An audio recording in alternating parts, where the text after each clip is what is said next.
Police found her 1-year-old child, who now no longer has her mother. Pittsburgh's Action News 4 reporter Mike Valeni joins us live from Allegheny County Police Headquarters with tonight's tribute. Mike.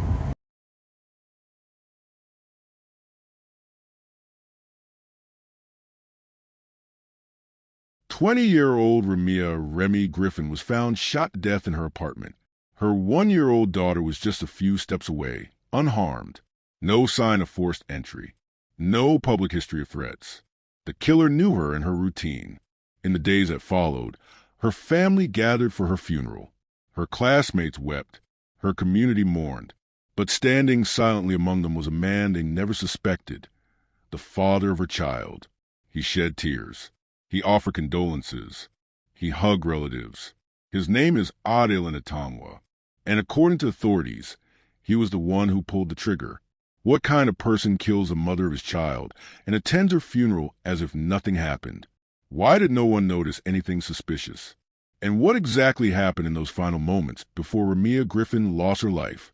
In this story, we break down every detail, from Ramiah's background to the digital clues that led to Adeline's arrest. We examine surveillance footage, witness statements, and the timeline of events that expose him. You'll hear how detectives piece it all together, and how a calculated killer nearly got away with murder by hiding in plain sight. But this case isn't just about a murder. It's about betrayal, deception, and the terrifying fact that not everyone who cries at a funeral is innocent. Stay with us as we ask the questions that matter. What was the real motive? Could this have been prevented? And most importantly, what happens now to the child left behind? This is the story of Ramiah Griffin, and this is how the mask finally slipped. Welcome to Undiluted True Crimes, where real stories meet hard truths. At Undiluted True Crimes, we dive deep into true crime cases, solved and unsolved, with focus on facts, timelines, and justice. Each episode is created to inform, educate, and honor the voices often forgotten. If you're drawn to raw truth and powerful storytelling, you're in the right place. Subscribe and join us on the path to awareness, only on Undiluted True Crimes. New true crime breakdowns every week. In-depth research, timelines, and case theories. Join the community, share your thoughts, theories, and questions. Subscribe if you believe every story deserves to be told. Honestly, Ramiah Griffin, known to many by her nickname Remy, was a 20-year-old woman living in Baldwin Borough, a suburb outside Pittsburgh, Pennsylvania. She was born and raised in a close-knit family and graduated from St. Rocks High School, a public school in Allegheny County. Remy was described by those who knew her as a social person. She had a strong presence in her community and a growing one online. Her TikTok page featured videos of her dancing, smiling with her baby daughter, and sharing glimpses of her everyday life as a young mother. She often posted clips showing her doing ordinary things, making breakfast, walking her daughter in a stroller, listening to music in her car. Her content was consistent with the image of a young woman trying to stay positive while navigating motherhood. Remy had a daughter before the age of 20. This responsibility didn't push her into silence or reclusion. Instead, she adapted quickly to life as a mother and embraced it publicly. She was often seen in social media clips with her child, not for validation, but as part of her new normal. She didn't just share highlight reels. Occasionally, her posts suggested that motherhood came with challenges, but she never appeared overwhelmed or defeated. She was seen laughing, joking, and remaining active, both offline and online. What's unclear is how Remy balanced the ambitions she may have had for her future. There were signs she wanted more, possibly a career, a stable home, and a secure future for her daughter. However, like many young mothers, the details of her long-term goals were not widely known. The question remains, what dreams was she working toward before her life was cut short? Remy's public image painted a picture of calm and joy. But how accurate was that portrayal? Social media often hides reality. How did her online image compare to her real life?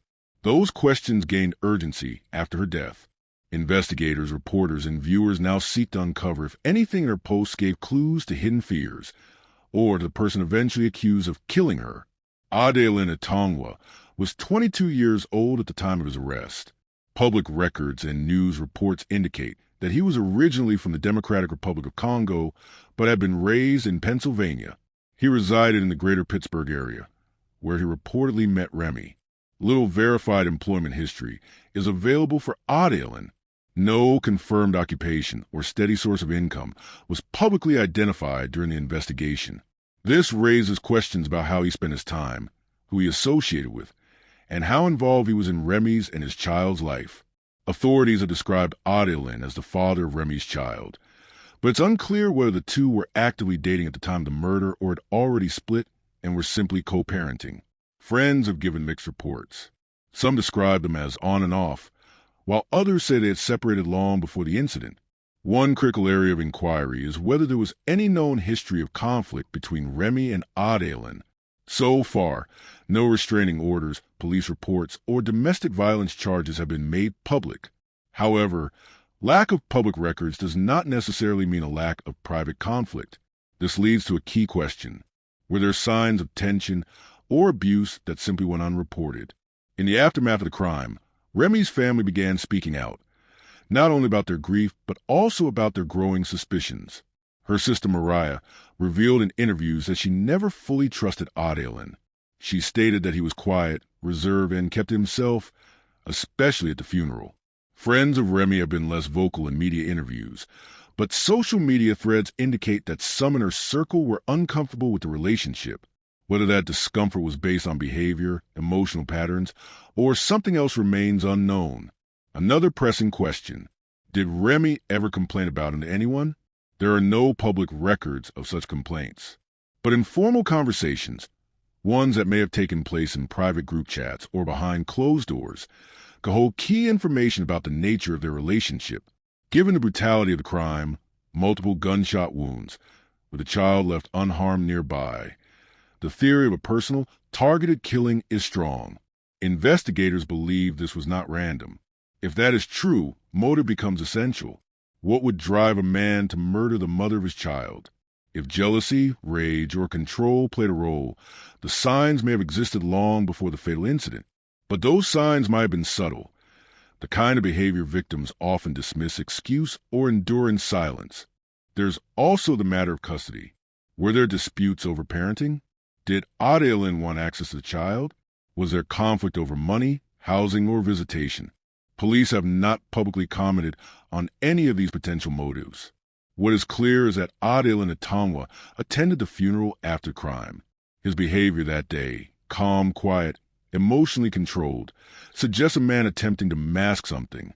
Why would he attend, knowing full well what he had done? That question is central to the darkness of this case. Did he show up to mislead investigators? To maintain access to his child? Or did he simply believe he would never be caught? In the end, the relationship between Remy and Adelen is a key part of understanding what went wrong and whether this tragedy could have been prevented. Here, Griffin was living in a quiet residential apartment located in Baldwin Borough, a suburban neighborhood just outside of Pittsburgh. The building was part of a small apartment complex with standard residential units. Remy lived there with her 1-year-old daughter. On the morning of February 9th, 2024, there was no indication anything was wrong. According to neighbors, the area was calm and no disturbances were reported in the early hours. Remy was last seen alive sometime in the afternoon. A neighbor later told police they saw her return to her apartment between 2 p.m. and 2:30 p.m. Surveillance footage from the apartment parking lot also confirmed her entry during that time frame. There were no reported arguments, altercations, or unusual noises heard by neighbors during the time window in which the crime likely occurred. However, around 4:30 p.m., someone called the police. Who contacted police? The 911 call came from a family member who had gone to check on Remy after not hearing from her for several hours. According to the initial police report, the caller was concerned because Remy was usually responsive, especially with a baby at home. The family member used a spare key to enter the apartment. Inside, they found Remy unresponsive with multiple gunshot wounds. The child was discovered in a separate room, alive, unharmed, and sitting on the floor. No weapon was found at the scene. No signs of forced entry were visible. The door was locked from the inside. Viewer questions. What was the motive? How did the killer know the baby would be safe? Upon arriving, Baldwin Borough Police secured the scene. The apartment was sealed, and crime scene investigators began photographing the layout, examining bullet trajectories, and collecting forensic evidence. Multiple shell casings were found near Remy's body, suggesting she was shot at close range. No struggle marks, indicating the victim may not have fought back. The child's room was undisturbed. No forced entry. Lock mechanisms were functional. Surveillance cameras were present in the parking area and hallway. Fingerprints were collected from door handles, surfaces, and potential points of entry. A forensics team also retrieved DNA samples from clothing and personal items. A full forensic sweep was conducted to find traces of gunshot residue, which would later be cross-referenced with any suspects.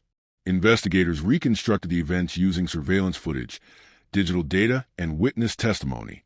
Key footage from the apartment complex showed a male entering the building around 3:45 p.m. He was wearing a black hoodie and dark jeans. Though the video quality was not crystal clear, the figure's build and gait were recognizable. The same individual was seen leaving the building at 4:12 p.m., walking briskly. He was not carrying anything in his hands.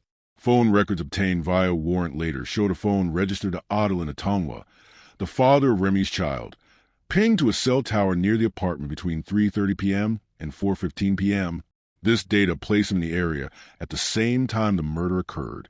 How police traced it back to Adil Atangwa. Investigators reviewed footage from the apartment hallway and exterior cameras. The man entering and exiting the apartment closely resembled Atangwa. His walk, height, and general build were consistent with previous images and videos of him on social media. Location data placed Atangwa's phone in Baldwin Borough during the critical time frame. Text messages retrieved through a forensic scan of Remy's phone revealed ongoing tensions between the two, including threats and arguments over custody and money. In one message days before the murder, Remy mentioned she didn't feel safe. A neighbor stated under questioning that they saw a man matching Atangwa's description enter the building that afternoon, but could not confirm identity. Another resident heard a loud thump, but assumed it was furniture being moved. Remy had been using a secure chat app to message a friend about her relationship issues. Those chat logs described escalating emotional abuse, though there was no mention of physical violence before the murder. The bullet casings found at the scene were sent for analysis. Though the weapon was not recovered, the type of ammunition used, .40 caliber, was consistent with a firearm believed to be owned by Atangwa. Gunshot residue was found on one of his jackets during a search of his home. Was this premeditated or a crime of passion? Did anyone hear an argument or gunshots? No witnesses to the actual shooting. Despite being in a residential area, no neighbor reported hearing gunshots. Investigators believe the use of a suppressor or the layout of the building may have muffled the sound. The lack of forced entry suggested that Remy may have willingly let the suspect inside or that he had a key. The door locking behind him could indicate he exited normally, further supporting the theory that he was familiar with the apartment. The baby being left alive and untouched led detectives to consider two possibilities. The killer knew the child and did not want to harm them. The killer did not have time or intention to eliminate all witnesses and believed the baby posed no risk. The deliberate nature of the act, multiple shots to the victim, careful exit, no sign of panic, led police to lean toward premeditation, though further motive was still under investigation at that stage. This segment of the case reveals several critical patterns. The crime was committed efficiently and without forced entry. The killer showed familiarity with the environment and the victim's schedule. Surveillance and digital evidence tied Atangwa to the crime scene. The investigation was still ongoing, but based on the mounting evidence, including location data, messages, and security footage, authorities arrested Adil Atangwa for the murder of Ramiah Griffin. The legal proceedings that followed would determine whether this was a planned execution or an emotionally charged decision. Following the fatal shooting of 20-year-old Ramiah Remy Griffin, her family organized a funeral to honor her life. The service was held in Pennsylvania, with dozens of friends, relatives, and classmates in attendance.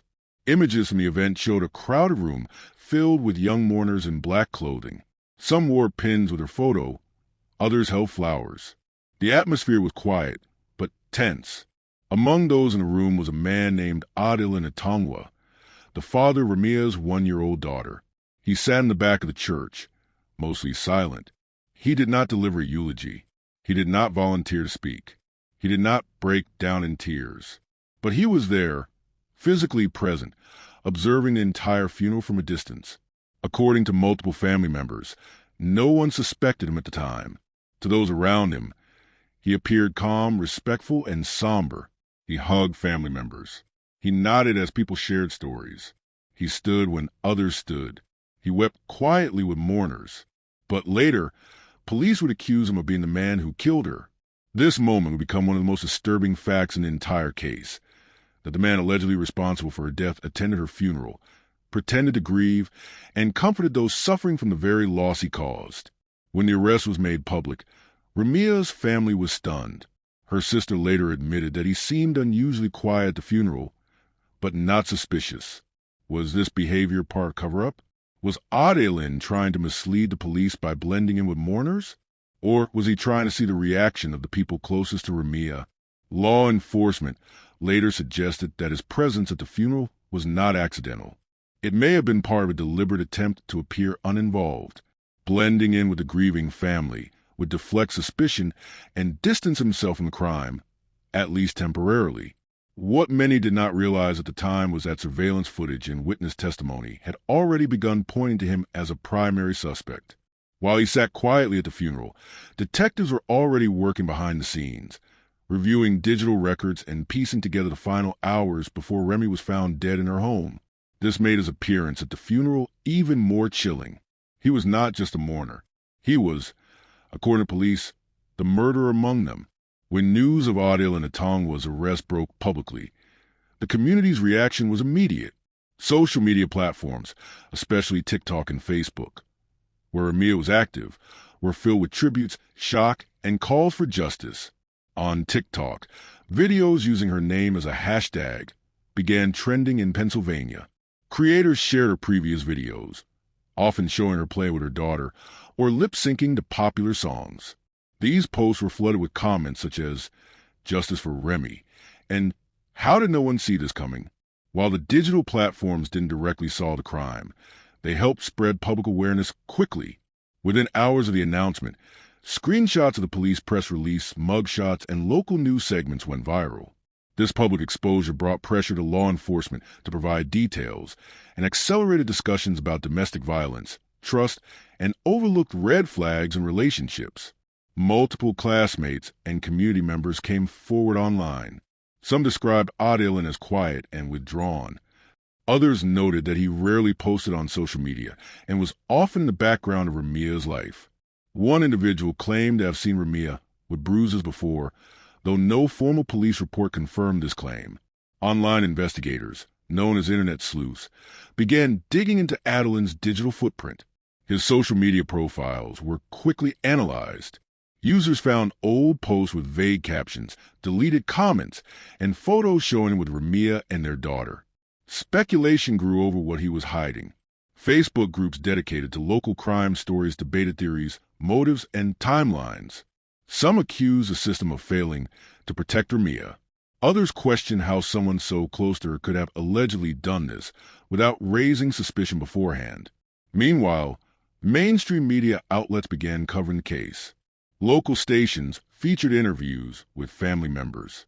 Some reports mentioned how shocking it was to see a suspect blend in with a grieving family and pretend to mourn, all while under suspicion. The media attention intensified after new reports confirmed that Adilin was arrested for criminal homicide and child endangerment. The charges were officially filed by the Allegheny County District Attorney's Office. While some viewers focused on the legal aspect of the case, others concentrated on the safety of the child now left behind. Her mother was gone.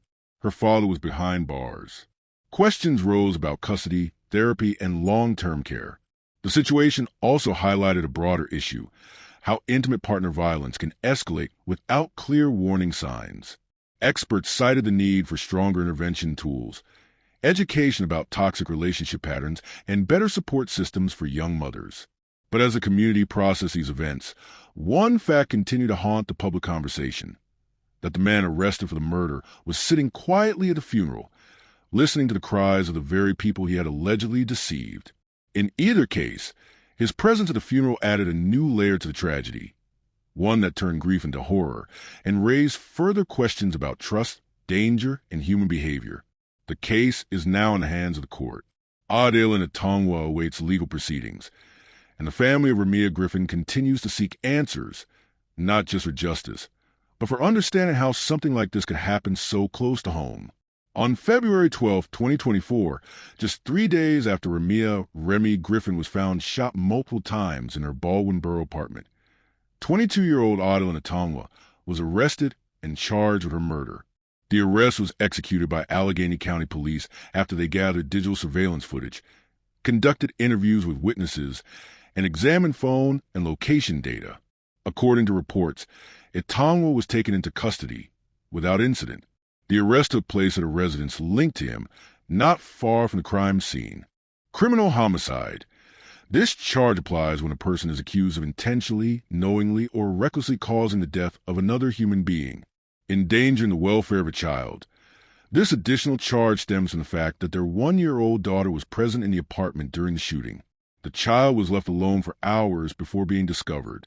Following the arrest, Atongwa was transported to Allegheny County Jail, where he was held without bail, as is typical in Pennsylvania for homicide cases.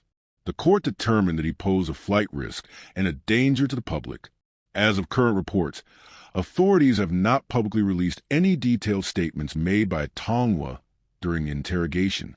There is no confirmed confession on record. Police sources have indicated that he has not been cooperative during questioning.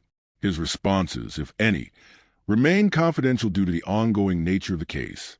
Has he shown any remorse? Based on courtroom demeanor and silence in interrogation, there is no public indication of remorse. Is he cooperating with investigators? No. Reports suggest he is exercising his right to remain silent and has provided minimal cooperation. Atongwa was formally arraigned shortly after his arrest in February 2024. At his arraignment, he was read the charges of criminal homicide and endangering the welfare of a child. He was assigned a public defender and entered a plea of not guilty. According to court documents, the defense team has not offered a public alternate explanation for the killing. However, filings show that Atongwa's attorneys are currently requesting access to full investigative reports, examining surveillance footage used to link him to the crime, reviewing forensic evidence. So far, the defense strategy appears to focus on challenging the chain of custody and credibility of surveillance evidence. Has he confessed? No. There has been no confession from Adil Atongwa to date. He continues to maintain his innocence, and no formal statements admitting guilt have been recorded by law enforcement or attorneys.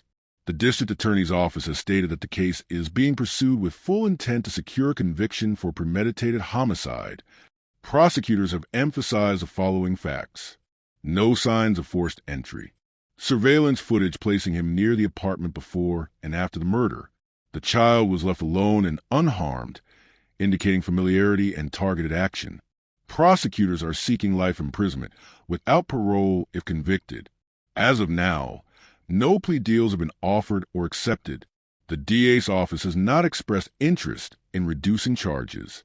Due to the nature of the crime and the presence of a child at the scene, it is expected that the prosecution will push for the maximum penalty under Pennsylvania law. The trial is scheduled for early 2025, pending completion of the discovery phase. Multiple pre-trial hearings have already taken place to establish witness lists, evidence admissibility, motions filed by the defense to suppress certain digital evidence. If convicted of criminal homicide, Pennsylvania law mandates either life imprisonment or the death penalty, depending on aggravating circumstances, though the death penalty is rarely pursued in Allegheny County. In the immediate aftermath of the murder, Ramiah's 1-year-old daughter was taken into protective custody by Allegheny County Child and Youth Services. The child was found unharmed in a separate room of the apartment and was reportedly alone for several hours. Within 72 hours, the child was placed in temporary kinship care with a maternal relative, as confirmed by public records. A family court judge ruled in favor of keeping the child within the victim's biological family during the ongoing criminal proceedings. The child is now being raised by Ramiah Griffin's older sister, Ramiah Griffin, who was granted full temporary guardianship in March 2024. The court found her to be fit and stable, and she had previously lived with Ramiah, providing a familiar and consistent environment for the child. Ramiah has filed for permanent custody, which will be ruled upon following the conclusion of the criminal trial. Due to the traumatic circumstances of the crime, the child has been enrolled in an early intervention mental health program. While she is too young to fully comprehend the situation, child psychologists are involved to monitor developmental and emotional health over time. The family has also reported that the child attends regular checkups with child services and pediatric care. Counseling sessions are being arranged to address potential long-term effects. Custody updates and safety checks are ongoing every 90 days by county officials. Should the child ever have contact with her biological father again if he is convicted? How should the legal system support children who lose both parents in cases like this, one to death and one to crime? Can full justice be achieved when a child is left behind with lifelong questions? To date, no definitive motive has been released by investigators or the district attorney's office. However, authorities have confirmed that Ramiah Griffin and Adil Natongwa had a child together and were in regular contact. The lack of forced entry suggests she likely allowed him into the apartment voluntarily, indicating some level of trust or familiarity remained between them. Was the murder premeditated or the result of an escalating personal dispute? There were no official restraining orders or domestic complaints recorded between the two, leaving motive as one of the most critical unresolved elements in the case. Did Atongwa feel pressure due to custody or financial responsibilities? Was there a recent argument or disagreement that escalated? Could there have been another individual involved romantically, leading to jealousy or revenge? Authorities have not ruled out these possibilities, and motive will likely be a central focus during trial proceedings. Were there any accomplices? Based on current reports from law enforcement, there is no indication that anyone else was physically present during the time of the murder. Surveillance footage and phone data have allegedly tied Atongwa to the scene, and he alone has been charged with criminal homicide and endangering the welfare of a child.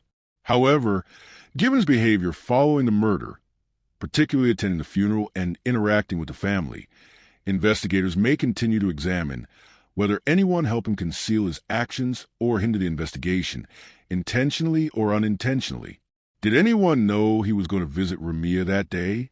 Was anyone aware of suspicious behavior or statements made by him before or after the crime? Were any friends, family, or associates asked for help or confided in? So far, no accomplices have been publicly identified, but investigations often evolve as more digital evidence is uncovered. Did anyone suspect Adil before the crime? According to interviews with Ramiah's family, no one suspected Adil Natongwa of being dangerous or capable of violence. He was known to be the father of her child and had maintained occasional contact with her and the family. There were no public records of threats, prior criminal behavior, or legal issues that might have raised red flags. At the funeral, Atongwa's presence was described as quiet and passive. He sat among mourners, did not draw attention to himself, and expressed condolences in a manner consistent with someone in mourning. His behavior did not raise suspicion until investigators reviewed surveillance data and phone activity linking him to the crime. Were there any private complaints from Ramiah that were not reported? Did she ever express concern to close friends? Could social media posts or private messages reveal deeper issues? The lack of public suspicion adds to the disturbing nature of the crime.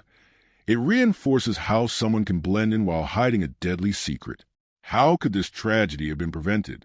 At the time of her death, there were no formal protective measures in place between Ramiah and Adil. No known custody disputes had been reported. Without documentation of threats or abuse, there would have been no legal basis to pursue intervention. However, this does raise preventative questions that are applicable to similar situations. Were there signs of controlling behavior that went unnoticed? Did Ramiah feel unsafe but chose not to involve law enforcement?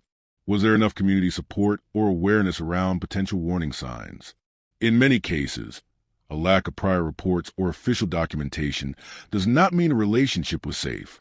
It may mean that victims chose not to come forward or did not recognize subtle red flags until it was too late. This case could be examined in future domestic safety initiatives as an example of invisible risk. Was domestic violence ever reported or suspected? There are no police records or court filings indicating that Ramiah Griffin reported any form of domestic violence or harassment from Adil and Atangwa. Her family has not confirmed any known abuse, and investigators have not disclosed any prior incidents between them. Still, the absence of documented violence does not eliminate the possibility of unreported verbal or emotional abuse. Many victims of intimate partner violence do not file formal complaints, especially when children are involved, out of fear, shame, or hope that things will improve. This leads to key issues. Was there psychological or emotional control taking place? Were there signs Ramiah may have minimized his behavior? Could her silence have been a form of protection for her child? Until trial testimony is presented, these elements remain speculative but crucial to understanding the full context of the relationship. Ramiah Griffin, 20, was shot multiple times and killed in her Baldwin Borough apartment on February 9, 2024. Her 1-year-old daughter was found physically unharmed in the home. No sign of forced entry suggests the killer was someone known to her. Police identified Adil and Atangwa, 22, the father of her child, through digital evidence and video surveillance. Atangwa was arrested and charged with criminal homicide and endangering the welfare of a child. Before his arrest, he attended Griffin's funeral and showed no outward signs of guilt. The case remains active with an ongoing investigation and pending court proceedings. The lack of prior warnings or visible threats made this case difficult to foresee. The suspect's ability to blend into the grieving process without suspicion highlights the calculated nature of the deception. Surveillance footage and digital records played a pivotal role in building the case against the alleged killer. The child now remains in the custody of family, while the legal system determines the outcome of the case. Can you truly know the people in your life? How many more warning signs are hidden behind silence? What does justice look like for a mother who died protecting her child, or for a child left behind with a tragic legacy? This is the story of Ramiah Griffin. It is a case that forces society to reconsider the hidden dangers of intimate relationships and how easily a mask can be worn, even at a funeral.